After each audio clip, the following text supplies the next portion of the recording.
alaikum, everyone, and welcome to another episode of Danish TV's English language TV channel, the global voice of the Center for Islam and Decoloniality here in Pakistan. And today it's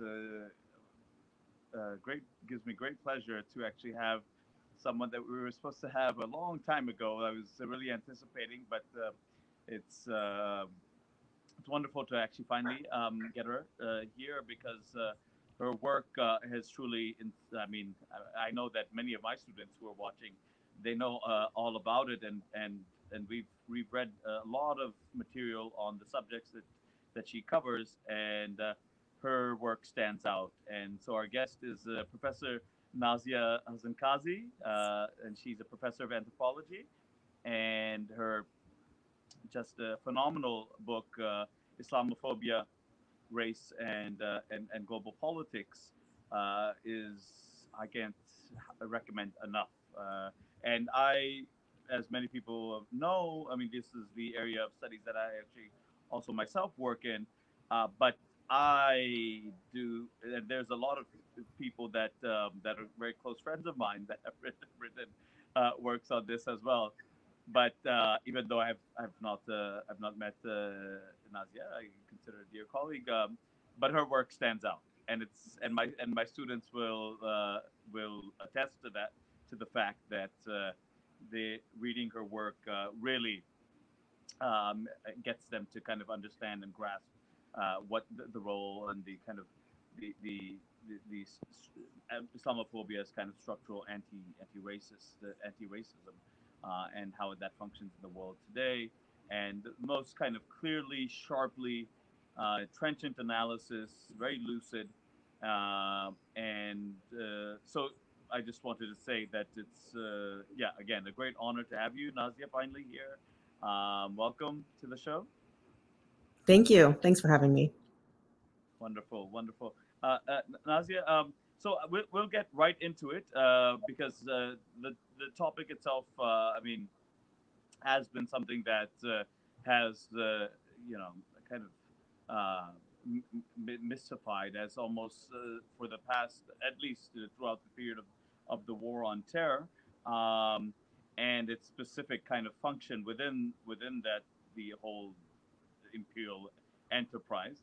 But I want to begin with some of the basics here, because the term now has, you will probably concede, come into vogue of the term Islamophobia, and despite, I think, that a recognition that yes, there's some utility to using that word when it has a specific kind of a political usage to it that could advance some political aims and so on. But in some ways, if we could start with kind of your own take, because many people are writing about it, trying to define it, trying to explain it, your own take of kind of what Islamophobia means in the world right now. Yeah, I think one of the problems with the term Islamophobia is we're using the wrong term. And at this point, we're sort of stuck with it. And I'll tell you what I mean, right? So obviously, I use the term Islamophobia. In fact, the original title of my book was going to be Troubling Islamophobia, because I really wanted to unsettle the problems with this term. And namely, what gets to count as Islamophobia means so many different things that sometimes it stops having any analytic usefulness. So for instance, and I speak from the US context, which is where I do my work, Islamophobia can mean the intolerance toward women who wear a hijab, certainly. Right. And Islamophobia can also mean the wave of deportations that took place of, working class Muslim immigrants after September 11th.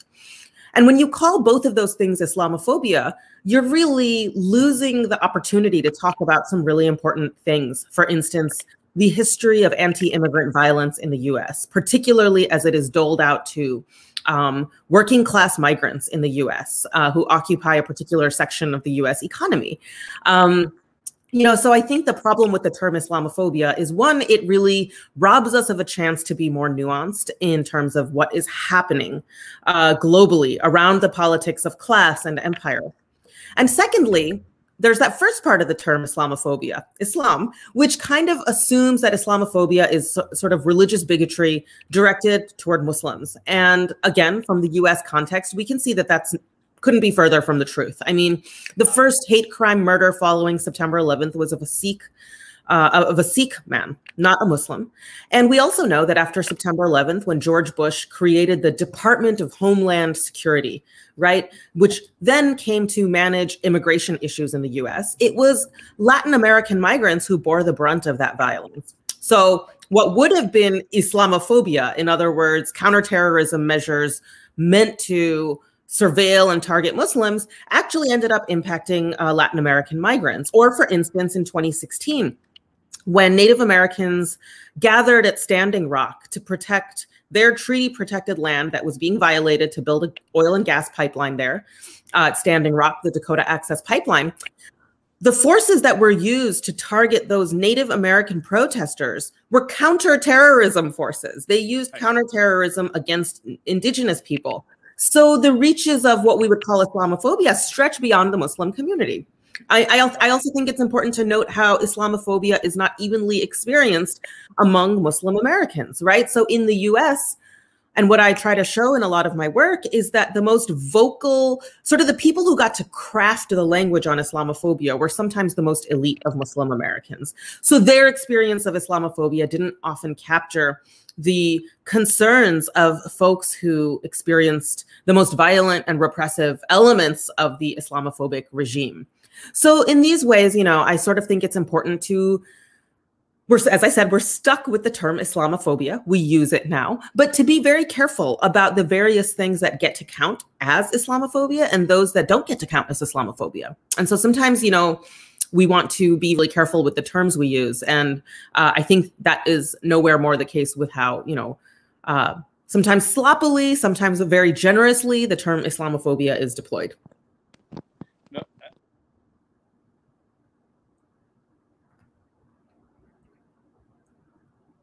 I think I lost you. I'm not sure if you're speaking right now.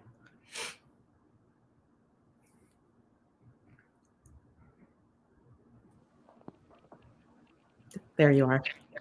Sorry, yeah. Can you hear me now? Yeah. Okay. No, I got everything you said. One of the things, Nazia, that I really liked, I think towards the end, is how that the term does camouflage, particularly what you were speaking about, the differences, the different experiences of the people, adherents of Islam, Muslims, the way they have experienced Islamophobia, whatever, and we can get to kind of a definition, but the type of vilification, the attacks, and the nature, the degree of what they've experienced, this is not to say that we are okay with some forms of attacks or the other, but what we have to understand, the dynamics of, say, class in particular, that have in the United States has been incredibly important when it comes to many of these Muslim immigrant communities, South Asian, Pakistanis who have gone.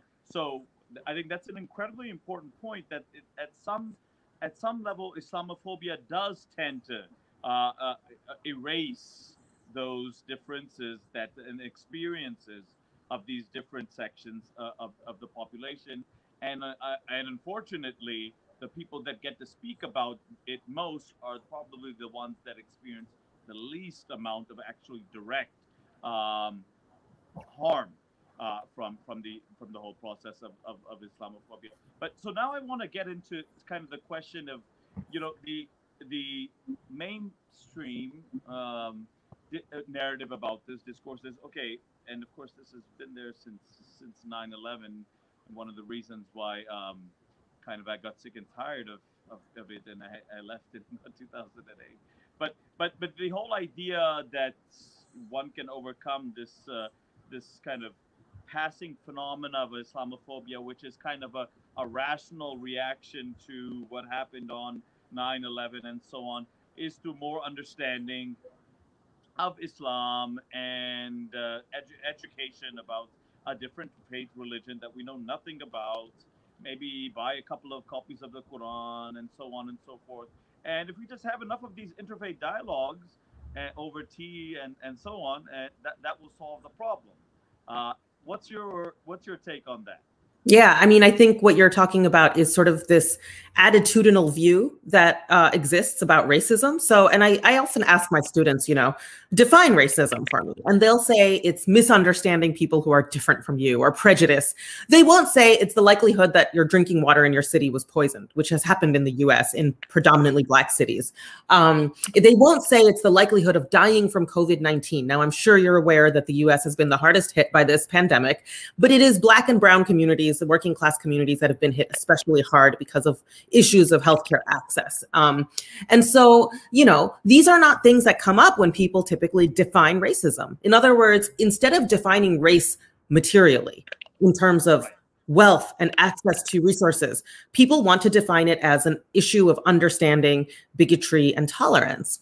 So if you read, for instance, Mahmoud Mamdani writing about, good Muslim, bad Muslim, he talks about culture talk.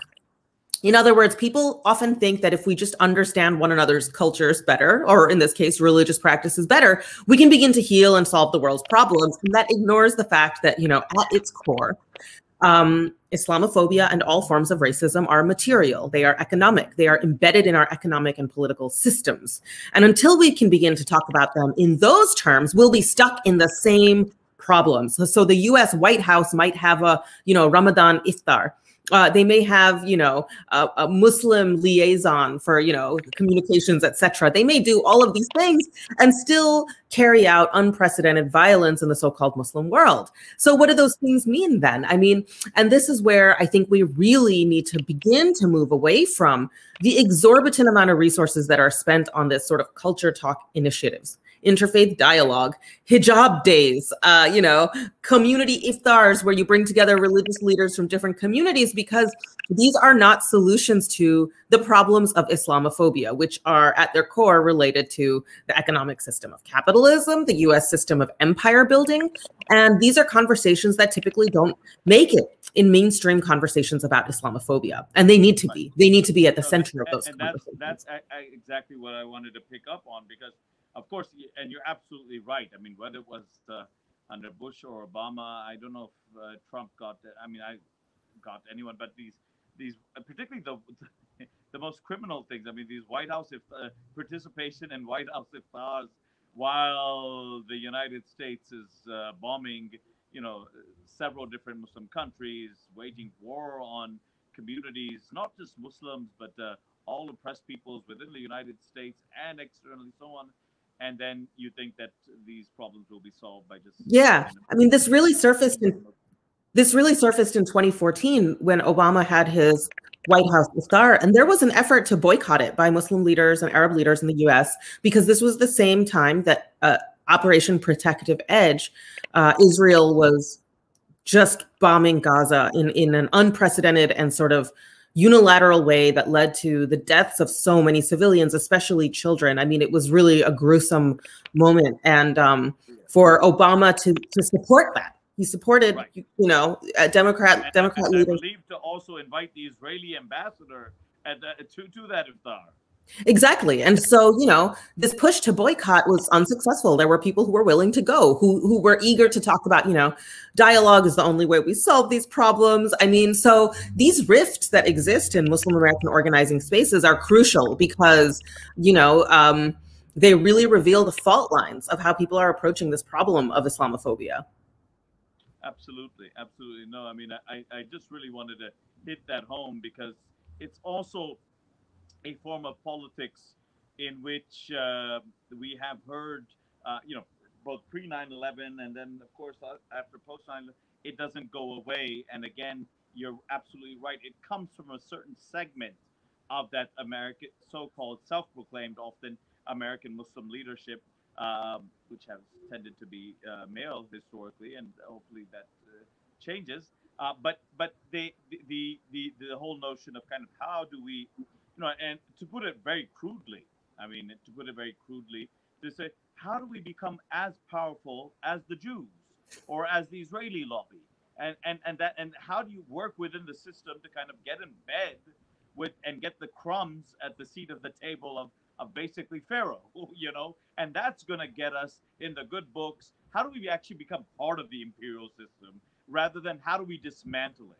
I mean, I think that's basically been the question. And of course, we have had many. I mean, that's how I put it very bluntly and Yeah, and of candidly. course we have to be clear that in the U.S. Jewish Americans are divided on these Yeah, issues of U.S. empire. which is again but the Muslim, the elite Muslim thinking is that, well, there's this very powerful lobby, and that they control, and that's why they have this enormous influence, and that's why the U.S. has this policy towards Israel. It's very simplistic.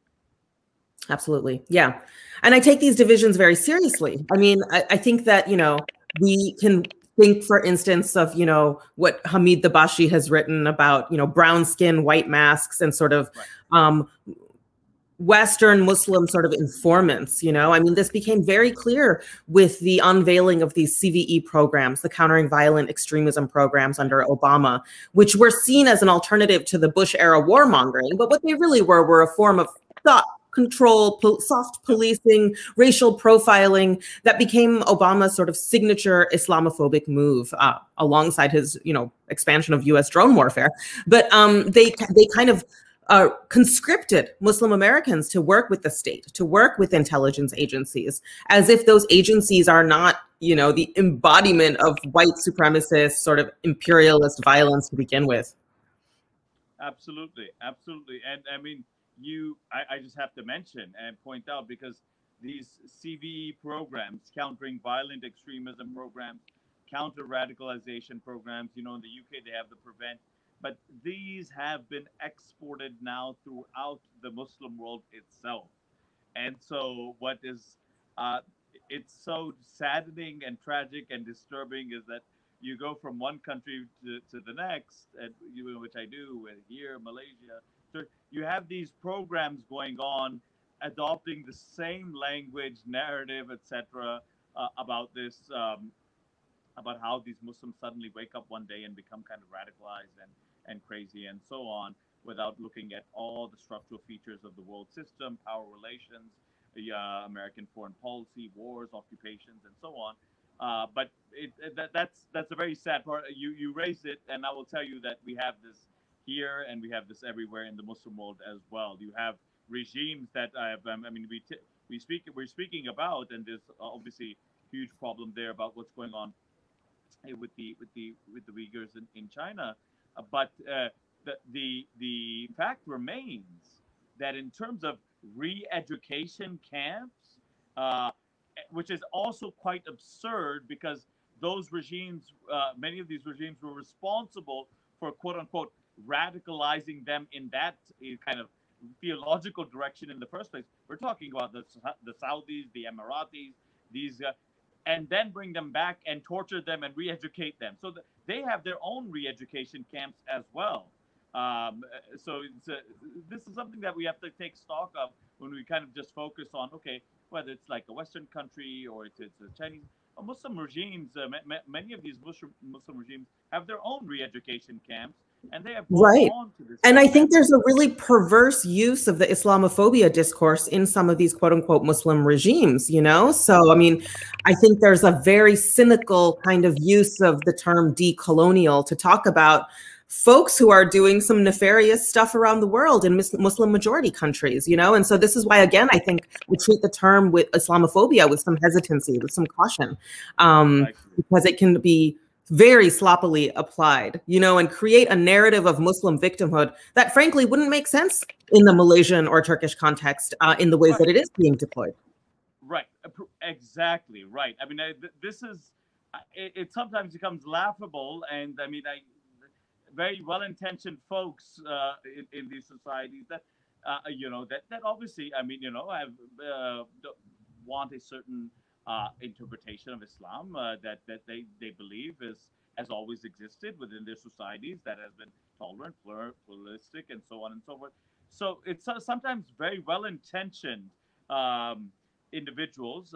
Thinking particularly about my experience in Malaysia, but now colonized by this whole discourse emanating from Washington and London and so on, that look, this is actually the way that you have to do it, the precise way of countering violent extremism. And there's these things, as soon as someone kind of starts, maybe growing a beard, or this becomes more religious, etc. So it's all of these things that are adopted from the playbook of kind of maybe the New York City Police Department and so on. Which is very disturbing. But I thought I'd bring that up.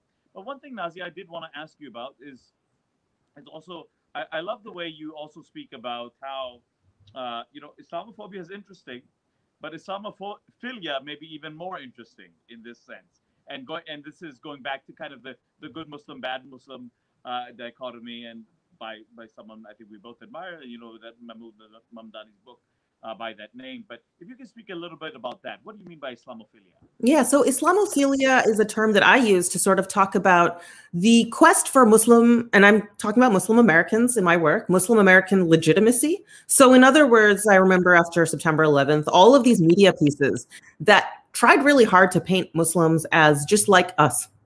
And by just like us, they meant they went to business school too, or they went to law school. In other words, they were eager participants in capitalism, and they were pretty silent on political critique. They were pretty silent on sort of the workings of the war on terror. So the good Muslim can exist in many forms, right? And I'm reminded of in 2016 when Hillary Clinton was running for president, and the Democratic National Convention, which had out of many times, had squashed the political ambitions of Bernie Sanders and had handed the nomination to Hillary Clinton, put Khizr Khan on stage. And his son's death in a violent, aggressive U.S. illegal war in Iraq was used as proof that Muslim Americans fight in American wars too. And this has been done across the board historically in the U.S., that groups who are experiencing marginalization, it's suggested that they ought to be included because they participate in imperialist wars, right? And that ignores so much. It simplifies so much about what American war making and American militarism is. I mean, look, I teach about the war on terror. I teach about U.S. militarism. And in the U.S., you see a lot of apathy and ignorance about American wars. And part of that is because what the U.S. has is what we call a poverty draft. In other words, the only people who would be on the front lines of American wars are people who have material needs. They need health insurance. They want a college education. They can't afford these things. It's poor folks, even undocumented immigrants, who fight in U.S. wars. I mean, the U.S. has rule over entire colonies. I mean, if we're talking about American Samoa or Puerto Rico, we're talking about territories that offer the U.S. people who can fight and die in U.S. wars, but can't vote for the U.S. president who declares those wars. So, I mean, what does it mean then for a Muslim man to say, my son died in the war in Iraq, therefore even Muslims are American? To use participation in U.S. war making as a justification for including Muslims is a very perverse line of reasoning that the U.S. seems to repeat time and time again. Exactly, and as if, and in a perverse way, it almost points to the fact that, okay, well, at least you've got it right. I mean, your conception of America is pretty much, yes, militarism, imperialism, and this is the way you become a good American, is actually. And when we speak about militarism, we're talking about something much vaster than official wars. I mean, militarism is the whole apparatus of war making. And I'll give you an example. The Department of Defense, the US Pentagon, has a special bureau that's in charge of Hollywood. So reviewing movie scripts and also offering funding to cash-strapped directors if they take the Pentagon's advice on these movies. And it isn't just movies. The Department of Defense is also reviewing episodes of Jeopardy, episodes of The Price is Right. These are game shows. The Cupcake Wars, a cooking show. The CIA is similarly involved. So militarism exists in all kinds of spaces in the US, especially, for instance, in American sporting events. You can watch an NFL game, a football game, and the Air Force will do a show where they show off their new equipment flying over the stadium, and military folks in uniform, marching across the football field and doing a salute. And the US wants to talk about, oh, like North Korea is so militaristic, but the US is so militaristic in ways that Americans don't even register because it's so second nature. It's sort of baked into our surroundings. Yeah, I'm so glad you mentioned that, because here in Pakistan and many other countries, we feel like we have, a deep state, a military establishment that is just so is so worshipped. It has to be respected. I mean, I often tell people, like, if you've grown up in the U.S., and my area was particularly militarized. You had bases all over. That's one thing you really can't touch. I mean, talking about criticizing the U.S. military, it's like you can't touch that. And I'm so glad you spoke about it. How it kind of permeates all levels of kind of American society, and of course, its imperialist adventures abroad. The final thing, Nazia. So once maybe I can do the show and make it on time. The final thing I did want to ask you, for our viewers, then, the question, which in some ways we've alluded to parts of the answer to this, the function of this term that we kind of have problems with, but the functional role of Islamophobia then in this, throughout the war on terror to the present. How do you place it? How do you position it? Why has it been utilized and employed by the American establishment for what it's been doing? I mean, now, and even maybe pre 9/11. So. I mean, I think, I recently heard journalist Ben Norton say, it's not that Democrats are a lesser evil, it's that they're a more effective evil. And I think what he meant, and what I would add to that, is that US imperialism has a lot of trouble with its own bigotry. So in presenting itself as inclusive, as diverse, as tolerant, it can it can get away with a little bit more. And that's why you would see celebrations of Kamala Harris as vice president, who, by the way, in political organizing has earned the nickname Cop Mala, because she has been instrumental in expanding the violent and racist system of policing and imprisonment in the US. But that's why people celebrate, what Tariq Ali would call the Obama syndrome. And I think that, a diverse empire solves some of the problems that a bigoted sort of Trump or Bush era US empire would run into. It's like, oh, you're going to ban Muslims? Well, okay, well, maybe Biden can repeal the Muslim ban, but still carry out heinous Islamophobic acts with, Muslim American addressing the White House, which just happened for the first time a couple of days ago, things like that. And so diversity is used as a legitimizing rationale. It's so shocking. I really thought this back in the day, a good solid Kashmiri activist. Anyways, go on. Yeah. So I think, diversity is used as a legitimizing rationale for US empire. And that is where this very cynical use of the term Islamophobia arises in the US. Right. And in some ways, what I take from what you're saying is that now, the Biden administration, after these years, and perhaps Obama, although he himself had to be very careful because he did not want to be linked too closely with a Muslim heritage that, of course, he was being bashed about for his entire period. But what I take is that in some ways, at this point, the emphasis will be about how we're trying to combat Islamophobia, and in fact, it is about promoting the Islamophilia as part of our diverse American establishment to effectively carry on the same empire building that we've been doing all along, but just doing it in a more friendlier, diverse way. I mean, is absolutely. That's why people were so panicked about Trump putting kids in cages. But when Biden started putting kids in cages, they called them overflow facilities because cages would not reflect so well on the current administration. So exactly, there's a lot of pageantry, there's a lot of cosmetic changes to empire, but it remains empire. And of course, he's now become very presidential. I mean, he's replace Trump, that makes him presidential enough. But of course, even more so to the next degree because he's now just launched airstrikes in Syria.